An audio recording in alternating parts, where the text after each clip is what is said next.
Sir, mention na po natin yung rice, yung corn na ano pang mga concern, sir, sa corn? Sa corn, Uh, ngayon ang ginawa natin ngayon, yun nga, yung sa planting, di ba? Kasi yung ating malaki, talagang kukunti ang makaka-afford nun. Nakaka-afford. So, nung makita namin to sa Thailand, may mga collaboration din kami sa Thailand, mga manufacturer dyan. Yung counterpart namin doon, na dealer din ng Massey Ferguson doon, kaano namin. So, sila rin ang nagbibigay sa amin ng mga ano. Tapos titignan namin, kung makita namin talagang may possibility na talagang ma-i-adapt natin dito sa ano.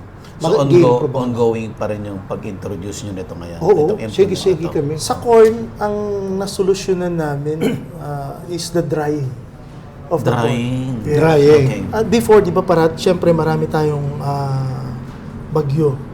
So, yung dryer namin from US, drying time is only 3 to 4 hours. Yung normal na pagpapatuyo mo ng corn is 20 to 24 hours yan. Gusto mo bang matuto ng agribusiness, crops, livestock and poultry, aquaculture, at ma-inspire sa mga success stories? Agribusiness, how it works! As a YouTube channel, Agribusiness features entrepreneurs, farmers, organizations, OFWs, investors. However, beyond our usual content and official endorsements, Agribusiness does not engage in other business dealings with them. While our viewers and featured individuals and entities may choose to pursue business deals with each other on their own, we encourage them to be cautious in doing so. One batch, ha? One batch. 9 tons or 12 tonner or 6 tonner, ganun. So, yung produkto namin, it can dry the corn at 3 to 4 hours. Yun nga lang, medyo tumaas ang ating diesel. Kaya, Diesel ang gamit. pumunta sila sa biomass, pero matagal pa rin ang drying time. Di ba, pag nagtanim ka, pag nag-ani ka, you wanted na yung inani mo ay mapatuyo para hindi mabubulok. Diba? So, for people, for trader financiers, na yun ang negosyo ay pagpapatanim ng corn, they are buying our products. But the traders. Traders. But the government, they are buying our product with biomass furnace. Kasi syempre yung mga recipients ay may konti pa rin problema sa pagbili ng mga. Pero pagka trader financiers na nagpipinan sa mga 300, 400, 500 farmers, they will buy our corn, even though it is our dryer, even though it is expensive. But it will solve the problem. Kung malaking ano ka at marami kang tinanim na corn, para mawala yung worry mo na hindi mabubulok, we have a dryer. Actually, ang nakumbis na rin namin. But sabi ko nga, ito ang kagandahan nito, US ito eh. Itong dryer nito, ang fuel nito, diesel. Yeah. So tama yon, 3 to 4 ang ganito per batch. No? Now, i-compare mo dito sa yun sinasabi ko sa nila. I-compare mo dito sa mga biomass mo na 12 hours, 18 hours, 15, 18, isang batch. Ano bang importante sa atin? Ma-save natin yung or Nagtitipid. magtitipid. At saka ang queue. You can just Yung imagine. tagal, Yung tagal. Kasi yung tagal. kung bigay mo yan sa isang kooperatiba, ito nakasalang. Maghihintay ka matapos to bago yun sa'yo. By the time na yung pila mo na yun, Nagraten na yung corn mo. sira na. Siyempre, co-op ka, ang isang hektarya nasa 6 tons eh. O di yung 6 tons mo, patutuyuin mo ng 10 to 15 hours. Di sa 24 hours, isang beses ka lang. Samantalang pagka yung fast dryer, in 3 to 4 hours, o di lang beses ka makakapag-dry sa isang araw. So, for huge trader financier or for huge corn users na may pinatanim na malaki, they use our dryer. Pero sa Pilipinas, they don't divulge what they are using. Okay. Nandun pa rin tayo. na I don't want to share it with you so that hindi mo ako gagayahin. Para siya lang. Ganun, nandun pa rin. Kultura yata ng Pilipino yun, sir. Ah, Kultura ng Filipino farmer na traditional, ha? Yung, yeah. Kaya, they don't want to share. kaya sir, kung sasabihin mo sa akin, sir, punta tayo doon. Baka pag may naka-camera ng ganyan, hindi tayo papayagan. How about yung storage and drying and storage ng palay? Sa palay, yung critical yung ano. Pag pinatuyo mo ng mabilis yun, Yung 3 to 4 hours sa corn, Sir Buddy, sa palay, 6 hours siya. Kasi maluluto naman siya. Oh. magiging Brittle brittle siya. siya. So, kumbaga, Ano naman sa atin? hindi pareho ang drying time ng corn sa Palay. Kumbaga, iinin mo siya ng konti para hindi siya magkakaroon ng cracks. Pero magkaibang, ano sir, Same facility? equipment. The same? Same equipment. The same. Pwede ba gamitin yung rising corn?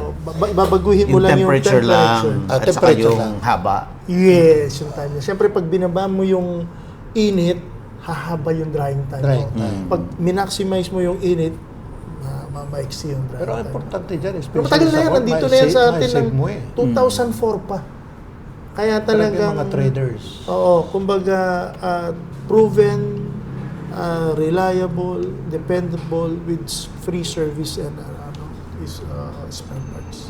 So yun yung talagang core ng negosyo namin. Mahirap, pero once na, kasi siya 40 years, ako 30 years na, we walk our talk, gaya nga na sinabi, dahil siya, from Kubota, natapos niya yung 40 years niya, ito na naman yung pangalawang kumpanya eh. Ganon din ako.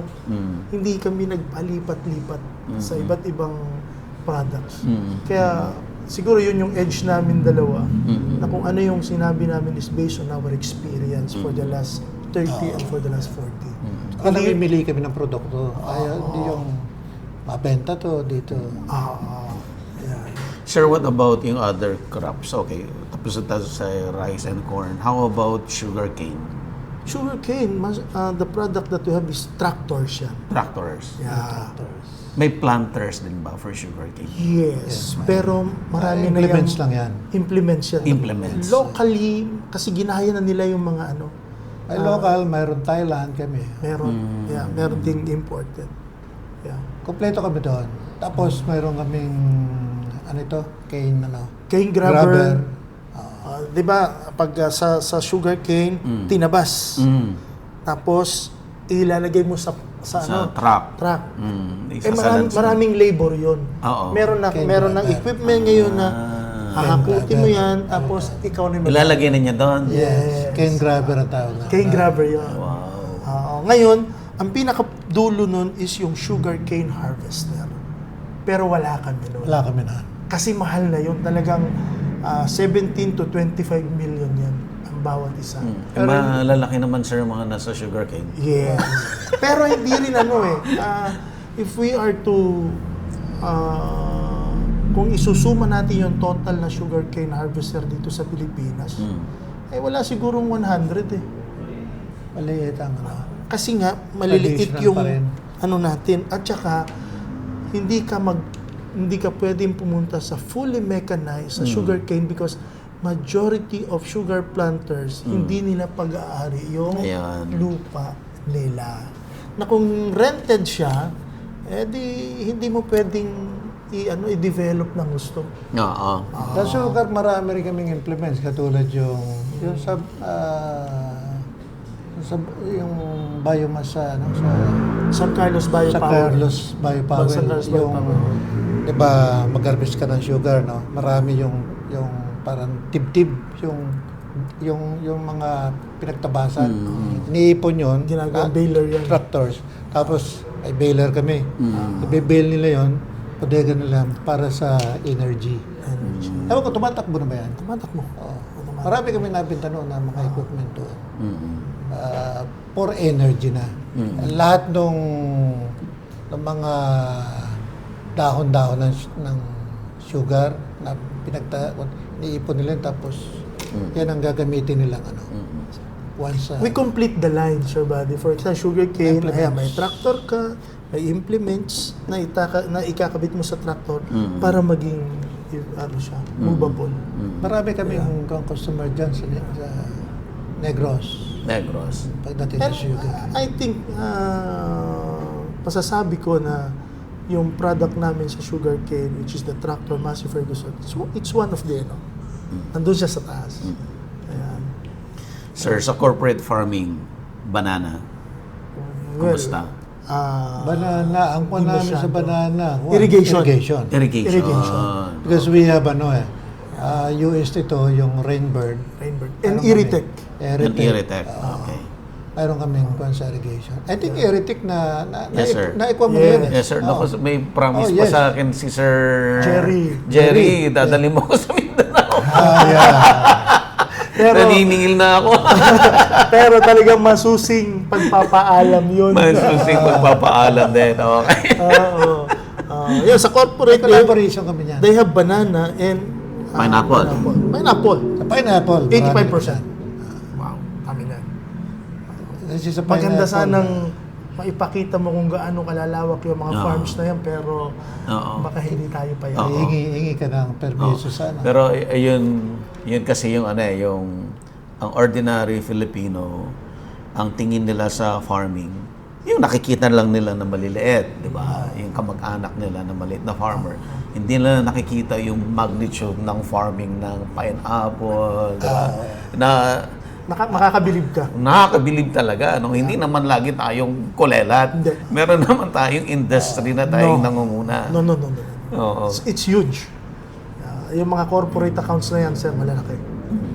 Because ang tractor usage nila is from 115 horsepower to 250 horsepower.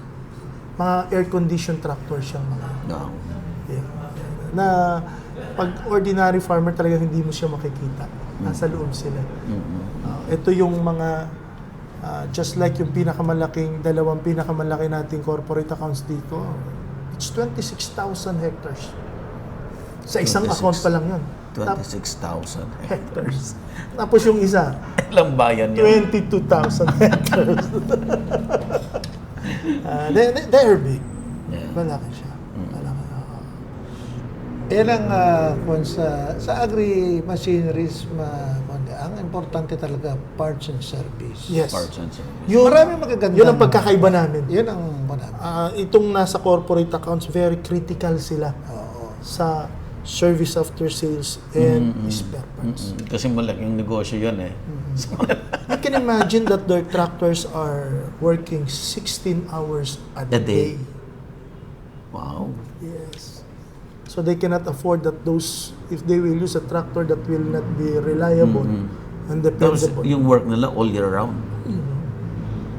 Mabigat. ganun ka. Pero since kami nagpapasalamat at bumisita ka, susubukan nating makita mo yun. Ayun. Titingnan natin. Susubukan natin. Kausapin natin. Nakakita ako pero sa gilid-gilid lang. Yung pagdumaan ka lang doon maganda yung nandun sa ka sa Manolo Fortich, pagdumaan ka lang, ganun lang eh. Hindi mo talaga... Hindi pa yun. Nagpunta ka na rin naman pala sa mas maganda yung nandun ka sa gitna ng bukid talaga na. We will try. I'm not promising pero ano natin. Sir, how about yung other crops? Let's say, kasaba. Malaki na rin ba ang kasaba natin? Ang May problema demand natin for sa kasaba machineries. is noon pa ako yung nasa Magco pa lang po ako, Sir Benno. Pre-project na namin yung kasaba. Pero ang problema natin is the dryer of kasaba. The dryer. Bakit ka mo? It is 75% moisture. From 75% pababain mo sa chips eh. So, nagpunta tayo, naghanap tayo sa Thailand at saka ibang bansa. Mga piliting machine kami tinignan, pero yun nga ang laki ng cost sa drying. Maganda sana siyang negosyo, Sir Buddy. Pero, yung facility natin sa Pilipinas, kung meron sanang cassava dryer, pwedeng maging maganda. Ang problema, yung mga bumibili, hindi naman sila bibili ng fresh tubers eh. They will buy Chips Drying na. ang Yun. problema. dried na. Dried. And they want quality. Pero magiging quality pa pagka-drenay mo sa kalsada? Hindi eh. Kasi syempre may mga bato, may mga dumi and everything. Kumpara sa pag-dryer talaga, at least it's a very good product na you can sell it immediately. May mga nag-engage yan. Sila Dr. Torno. Si Buwan. Mga Nag-try kami yan, pero wala eh. We tried din our GT, pero hindi ubra. Kasi nga 75% ng MC, talagang water. So more on mga tractors pa rin for land prep. yes, doon kami pumapasok. Yun. Pero sa drying, tinry namin yan nagkuha kami sa Thailand, mga factory roon. Ang kuha pa rin nila, drying nila, para, ano pa rin, malaki yung sun drying.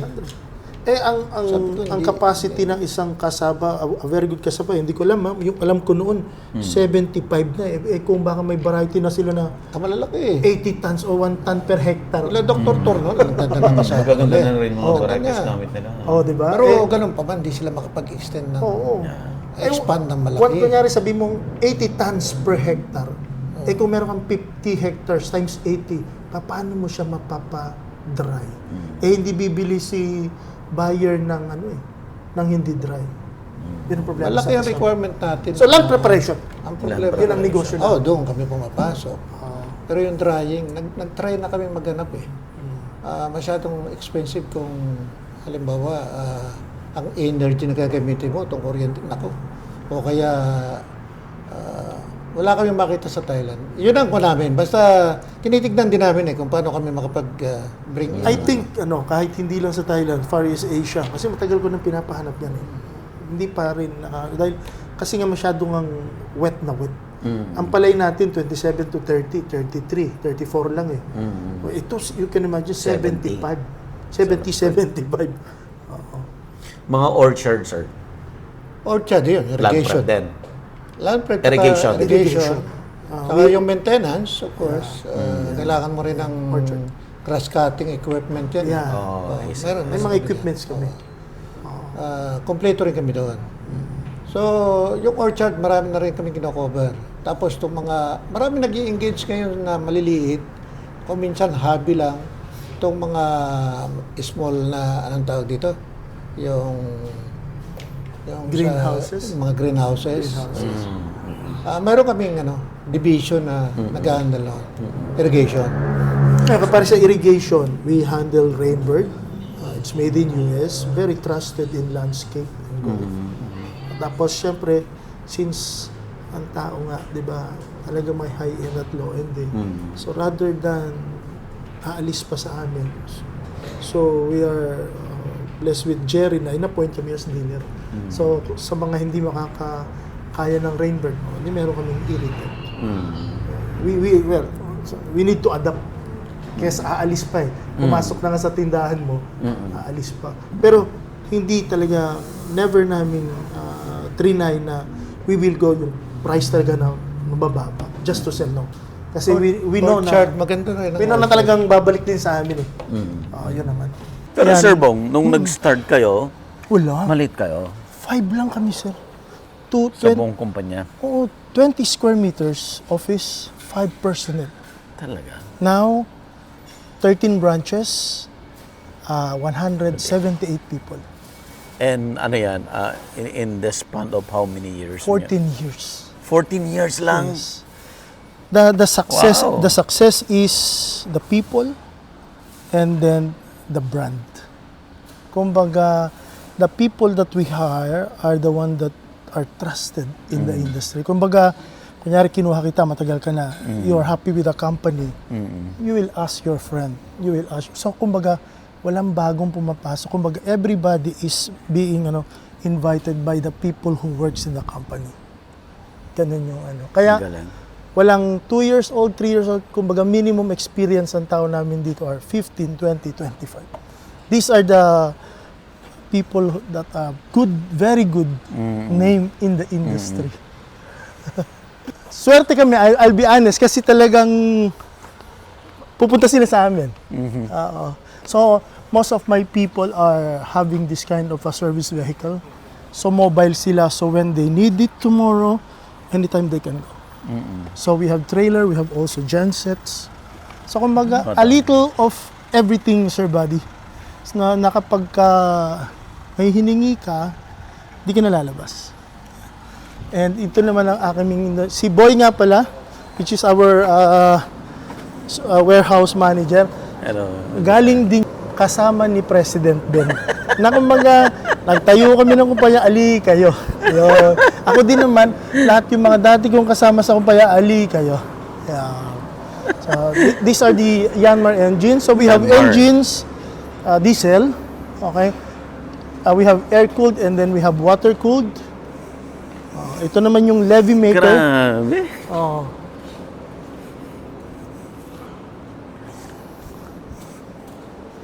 At di ba nasabi ko sa iyo yung nasa marine na rin kami ngayon.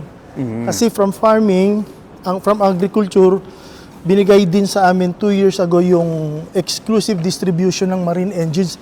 Ito yung ginagamit ng fishing boats na malalaki, yung mga tugboats, yung mga gamit ng Coast Guard. Ito naman yan. So kaparis ito, di ba, puro ganyan lang no? Pero may mga farmers na rin tayo na gusto nilang sila na ang magdadrive kaya umu-order na sila ngayon ng aircon na traktora. Dati ang pag sinabi mong aircon sa mga corporate accounts lang yan Pero ngayon at least unti-unti kasi sila na yung nagdadrive. Yung owner na. Yes, dati kasi mga driver lang pero ngayon sila na, sige. Ang galing, ha? Yeah. It's a sign na, We are progressing. We are progressing. Progressing. Oo.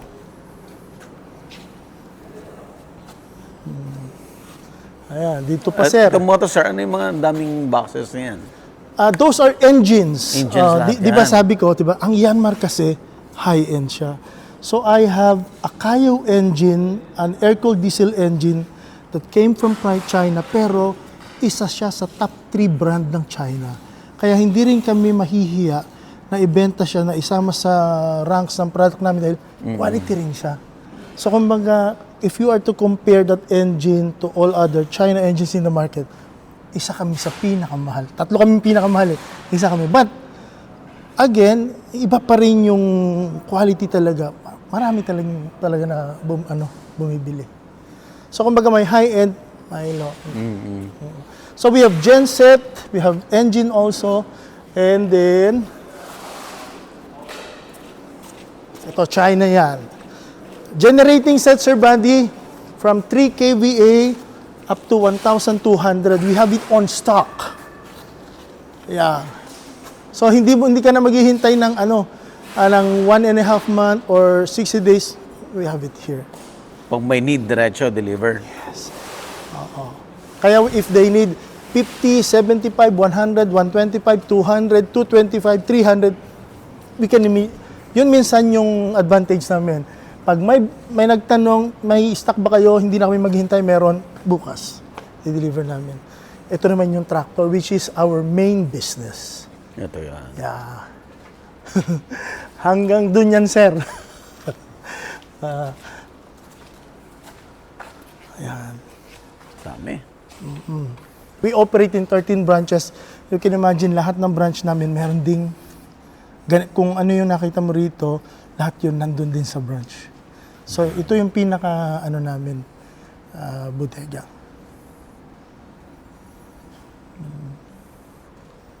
Wow. It's the people, it's the product that we sell. And of course, the management who understand the business. Kasi kung hindi maganda yung management, kahit magagaling yung nasa baba, it will not. Kaya from 5 people to 178, from 20 square meters, ang pinakamalaki naming office ngayon ay 2,700 square meters. Kompleto yun.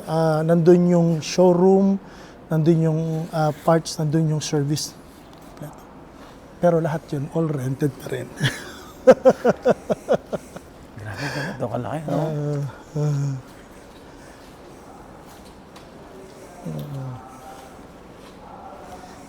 And sir, yung kung titingnan mo yung buong market, ang laki, di ba?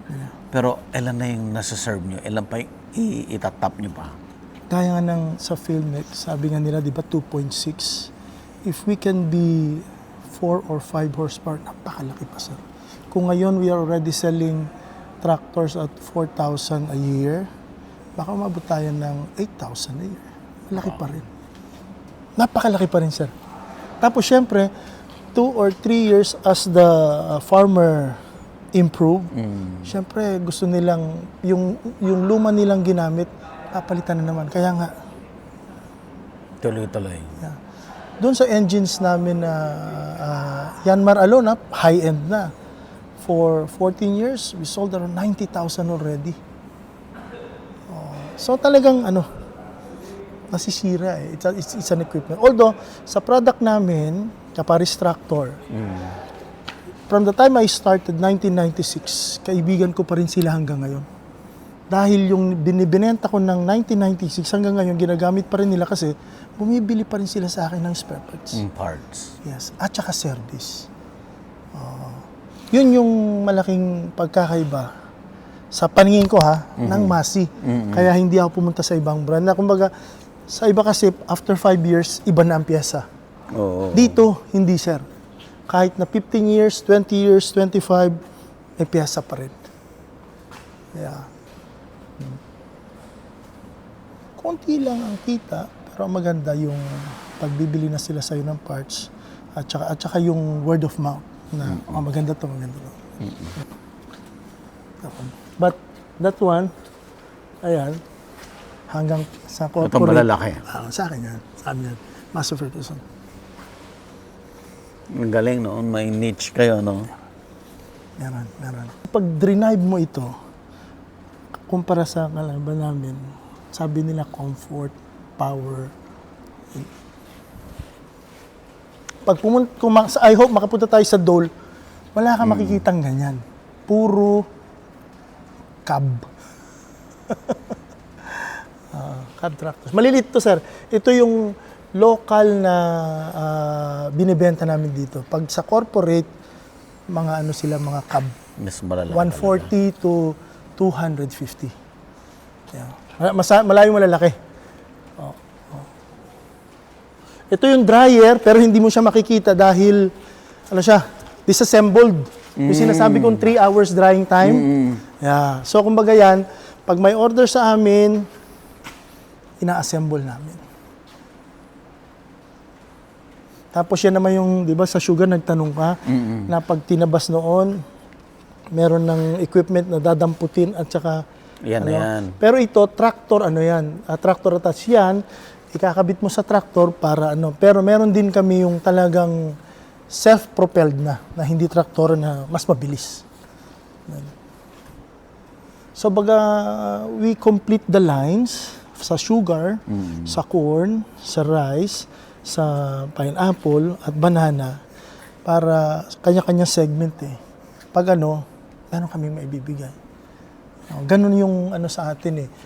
Yung bumibili sa atin na kapag mas gusto nila, isa lang pero kompleto kasi mas siyempre, hihingi sila ng terms, hihingi sila ng magandang price, hihingi sila ng, Kaya, May terms din, ha?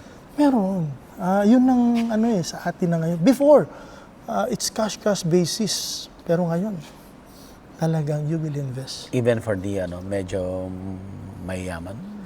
For the corporate account, ay maganda. Maganda. They pay first before delivery. Oo, di ba? Sir, yung long years of experience ninyo dito sa machineries, sa farming machineries, nung nag-start kayo to now, gaano nakalayo yun? The industry, Malaki na rin. malaki na. Oo, especially sa rice, malaki na ang improvement. Well, dun sa nakita kong ng film ngayon, nasa 2.6, 2.7 horsepower na tayo per Per hectare. hectare. Malaki na yan. Malaki na yan. Kaya nga lang, Pero, kapitbahay natin. If we are to compare with Thailand, it's 4 to 5. If we are to compare with Japan, it's 7 to 8. So, Okay. malayo pa rin. Malayo pa rin. Malayo pa rin. Pero it's good that the government is helping us para mag-mechanize. Malaki ang malaki na rin ang yan ng gobyerno. Malaki na ang naging improvement pag mechanization is concerned. Laki na. Mechanic. Siguro ang magandang ehemplo kay Sir Buddy pa itong project ng government ang isang distributor in a year ay bebenta lang yan ng 30 to 50 tractors sa loob ng isang taon. O kaya ka sa makina, siguro maswerte ka na kung bebenta ka ng 500 units to 1,000 unit. Malaki na yan. Pero ngayon, dahil na ganito na yung tulong sa atin ng gobyerno, dahil gusto nila talagang ma-mechanize, yung tractor market now is mansa 2,000, 2,005 hanggang 3,000 pa. Malaki yung leap na, sir. Sa engine, it can go 5,000 or 8,000 already per year.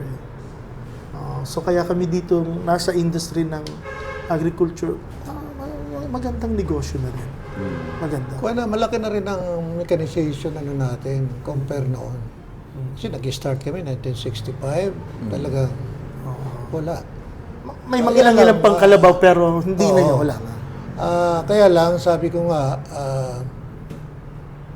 well, behind na rin tayo sa, katulad yan, sa gusto kasi nila, pumasok tayo sa local production eh. Sabi ko, siguro, tinry namin yan before. May, yung previous employer ko, tinry namin na makapag-produce man lang tayo rito ng mga small engine ba, yan naman ang basic eh. 7 horsepower, 10 horsepower, 12 horsepower. Pero, yung government policy natin paiba-iba, so hindi natin nakuha yung local production. Actually, yung ginawa ng ibang country, like for instance, ang Japan, ang Thailand. Before, nauna tayo eh. We started to produce local engine, pero kulang yung suporta ng gobyerno. So, mas murang dihamak yung mag-import ka Kesa mag-produce ka. Yun ang malaking katotohanan. At that time, nagpo-produce na kami ng mga engine block, mga flywheel, mga radiator, para sa 7 at saka 10 horsepower. Ang Delta Motors noong araw, nag-produce na rin sila ng gasoline engine at 10 at saka 12 horsepower. May mga kwan sila noon, may mga foundry sila eh. Kami noon, dati may foundry rin kami. But, yun na nga, as I said, hindi ganong, yung continuity ng ng gobyerno, hindi ganon. So, dumating ang point in time na yung aming boss noon, yun talagang target niya, local manufacturing. But, noong tumaas na ang labor cost ng Japan, so, kailangan na nilang mag-relocate. At that time, dapat tayo sana, pumunta tayo, pero siguro, because of yung government policy nga nang yun, na walang continuity, napunta sa Thailand. Agribusiness merch is now available on Shopee and Lazada. Agribusiness, how it works. Instruct, inspire, succeed.